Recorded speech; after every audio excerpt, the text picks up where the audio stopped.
Dana White has finally put the rumors to rest about what fight actually got pulled from the UFC White House card, and it wasn't Islam Makhachev versus Ilia Topuria. White made that crystal clear in a recent interview. According to Dana, Ilia wasn't even originally scheduled to be on the card in the first place, so all the talk about Islam versus Ilia falling through?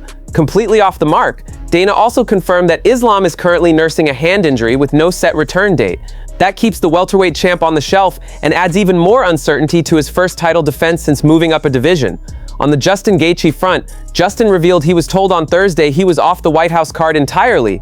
Then Friday rolls around and the UFC called him back saying he might actually be on it after all. Since Dana ruled out Jones, Islam, and Ilia as the canceled fight, fans are now pointing the finger at one matchup in particular, Khamzat Chimaev versus Sean Strickland. Chimaev has been sitting on the sidelines since capturing the middleweight title, and Strickland has been calling him out loud and often, especially after his TKO win over Anthony Hernandez. It's a natural fit for a patriotic card like this one. And the White House card, there's a lot of reporting out of Spain today saying that it was going to be Ilia Topuria and Islam Makhachev, and that fight fell apart on Friday. Well, Justin Gaethje also said he was told Thursday he wasn't on the card, and then on Friday he was. That is true.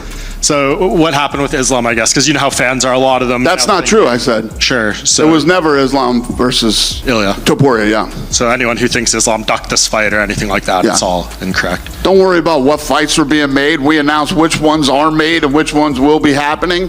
I told you there were some weird circumstances.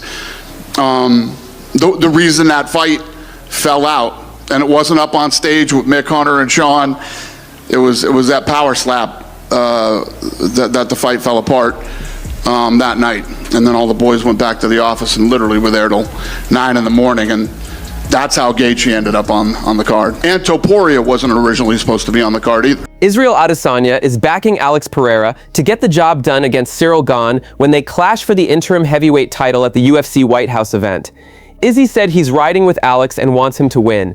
He acknowledged that Gane is slippery. The guy can move and box, but Izzy believes Pereira's power is just too dangerous, and that eventually Alex is going to land and put the lights out. Meanwhile, Tom Aspinall has made it clear, once he's medically cleared from his eye injuries, he wants whoever comes out on top between Pereira and Gane. Tom is still the undisputed heavyweight champion, but he's been forced to the sidelines since the no contest against Gane back in October 2025, and his return date is still up in the air. Eddie Hearn, who recently signed Aspinall to Matchroom for commercial representation, opened up about what Tom was like when they first got in touch, and honestly, it's a bit heartbreaking. Eddie said Tom was almost shocked that anyone was interested in him. Despite being the UFC heavyweight champion, the guy was mentally in a rough place, a little beaten down by everything that had happened. Eddie told him to snap out of it, get his confidence back, walk like the champion he is. And apparently within just 1 week, Eddie saw a completely different person, chest up, chin high, carrying himself with pride again. Look, Dana wasn't really coming out in support of Tom Aspinall after everything that happened. If you watch that incident back, particularly in slow-mo, it's fucking absolutely brutal. And Tom's had 3 operations on his eyes. 3.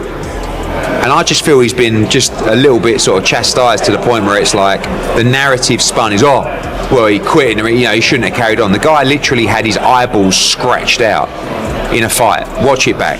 And this guy is, by the way, has no quit in him. He's a fucking monster. Tough bastard. And I think when I met Tom Aspinall, I actually met a guy that was a little bit broken mentally. Like he was almost shocked that we had an interest in him. It's like, well, even after everything that's happened, I'm like, mate, get your mojo up. You're the UFC heavyweight champ. Big news just dropped. Oscar Willis from The Mace Life went on Submission Radio and confirmed some major details about Francis Ngannou's MMA return. After his departure from the PFL, fans were wondering if a UFC comeback was on the table, and Willis shut that down immediately.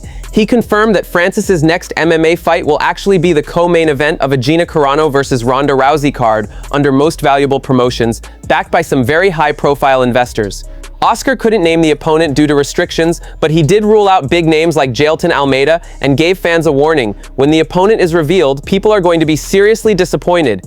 He also spoke on the Jon Jones situation. According to Willis, the UFC has zero intention of releasing Jones from his contract. Why? Because the moment they do, there's a real risk that Jones ends up fighting Ngannou in another promotion. So instead, they're holding on to that deal specifically to block a Jones versus Francis crossover fight from ever happening anywhere else.